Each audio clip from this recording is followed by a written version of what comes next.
Mr. President, over the weekend, the State Department, that's our State Department, imposed visa restrictions on several Ethiopian and Eritrean government officials. They claim these officials have not done enough to end the hostilities in the Tigray area. Now, the Tigray area is in the northern part of Ethiopia, and it's an area that's one of the very old parts of that continent. First, we need to be clear. Everyone, especially the Ethiopian government, wants nothing more than a peaceful resolution to the conflict in the Tigray. But this action puts the terrorist organization, the TPLF, that's a terrorist organization, on equal status with our Ethiopian government. Now, that's unacceptable, and it's wrong. It's outrageous that we'd have them in the same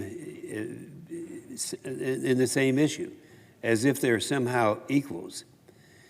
Let me say something to be 100% clear to make sure that no one can misunderstand this, and that is that humanitarian atrocities are wrong and have no place in our world. I'm proud that Prime Minister Abiy of Ethiopia has clearly stated that any atrocities are not condoned by the government, and those responsible will be held accountable. That's going to happen.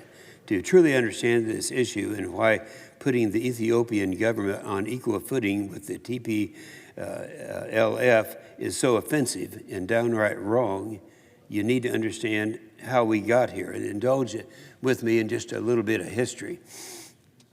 Now, I know the changes Ethiopia has seen over the last decade.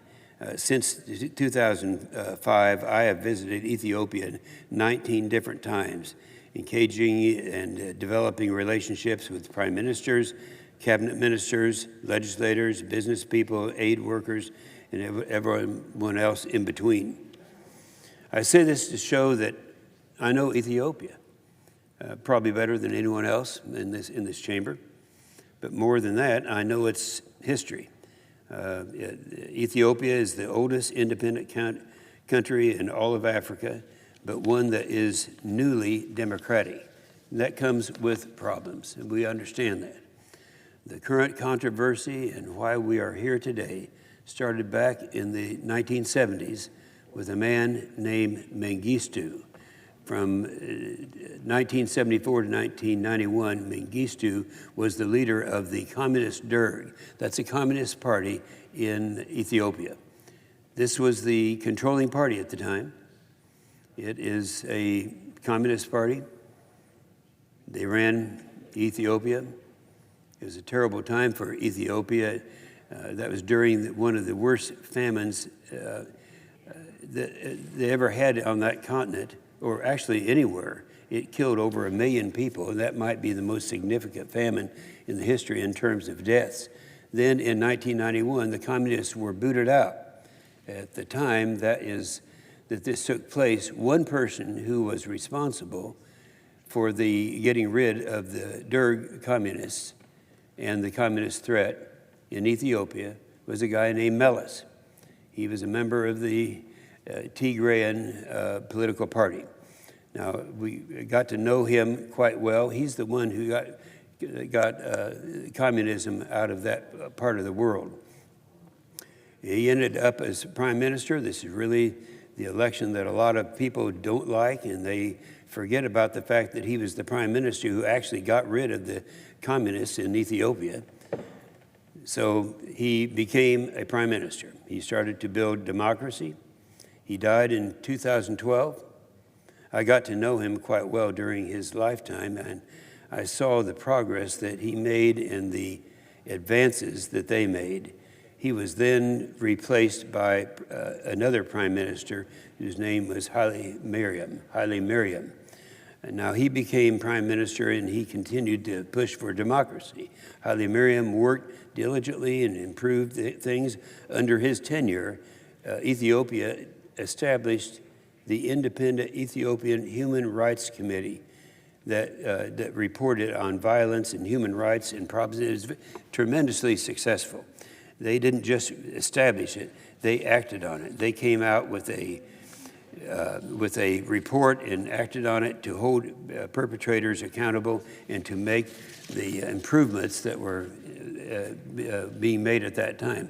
Our relationship wasn't just government to government, it was brother to brother. In February of 2017, Prime Minister Haile Mariam suggested that since the provinces were all fighting at one time, and at that time, there were 9 provinces in Ethiopia. Each province had a governor. We suggested on the phone with the members of the Senate here in Washington and the House prayer group in the House of Representatives that what we ought to do is follow the recommendation of Eisenhower. We're talking about former General Eisenhower. It was President Eisenhower. He was a great president of the United States. And this was right after World War II. He said, and this is a quote, I'm quoting Eisenhower now. He said, the problems of this world are so great that we will never resolve the problems until we learn to sit down and pray together. And so we decided, let's all get the governors, the prime minister, and the members of the House, and the members of the Senate, and the rest all together, and we will pray with them. We did this. In fact, we had 5 senators with me at that time, and we went over. The problem was only 2 of the governors showed up out of 9, so it didn't work. 8 months later, we had occasion to be back there, and we put together the same thing. But we talked to them to let them know. We talked to the governors at that time, and the 9 governors that were in Ethiopia. And so we got them and explaining what it was all about, and the governors who had been fighting with each other and had been fighting with Haile Mariam, they all prayed together, and we joined in prayer by 18 members of the United States House of Representatives. We were joined with them by phone, and the Prime Minister and all of us, members of the Senate and others who were there, we all rejoiced and embraced each other, and that's really significant. The 9 governors had never been together before. They didn't like each other. They'd never been in the same room before. Well, most of the people didn't live in cities, and that made this effort that much more difficult.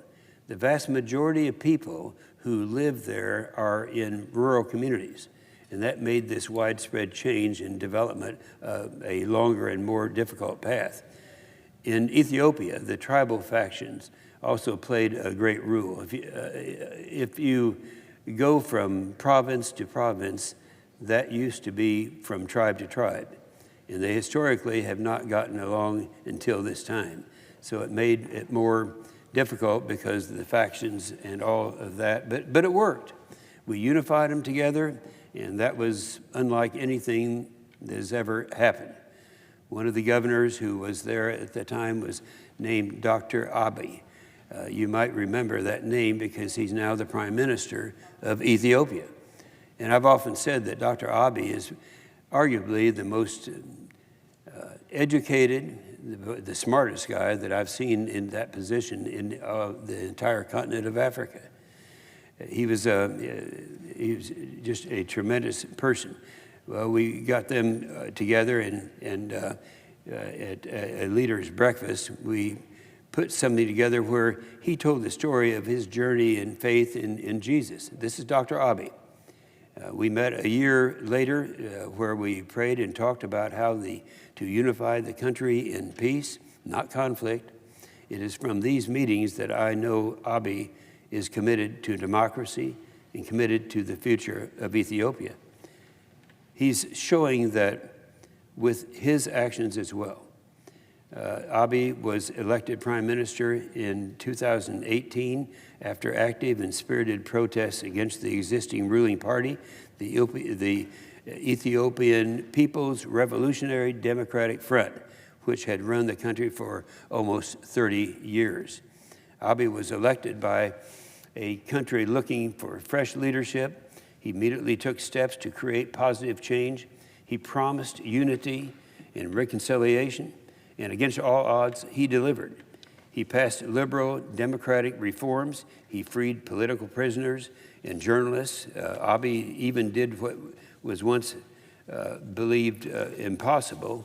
He negotiated a peace treaty with Eritrea after decades of long Cold War and was recognized with a Nobel Peace Prize for his work. Yeah, he was the recipient of a Nobel Peace Prize for all the wonderful work that he had done.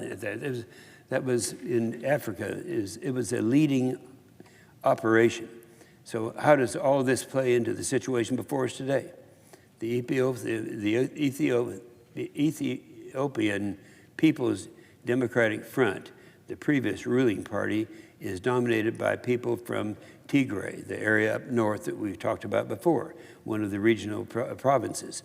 When Abiy set up a new governing body and focused on governing for the whole of Ethiopia and not just a few politically powerful regions, the TPLF wasn't happy. That's the terrorist group.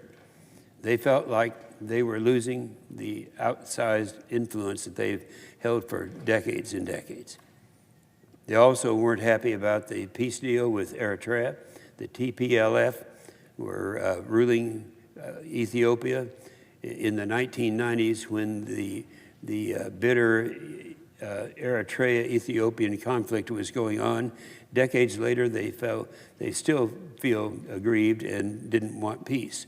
The result, they started acting out.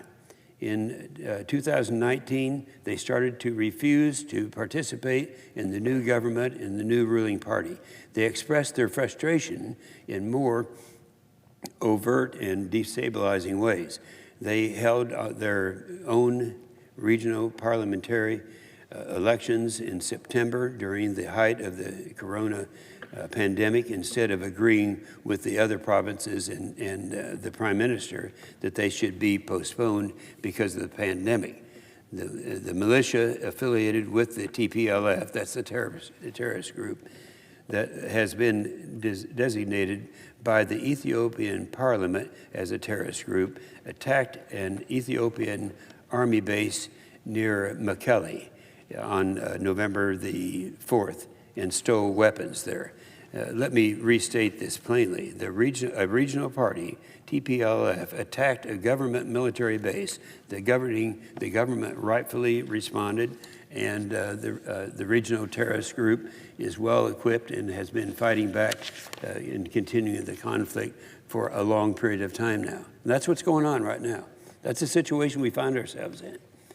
And that is why it is astounding to me that our government continues to treat this situation with both sides being equal when clearly they are not. One side is the democratically elected government, and the other side is a disgruntled faction that is reacting with violence because they are no longer in power. It's a terrorist group.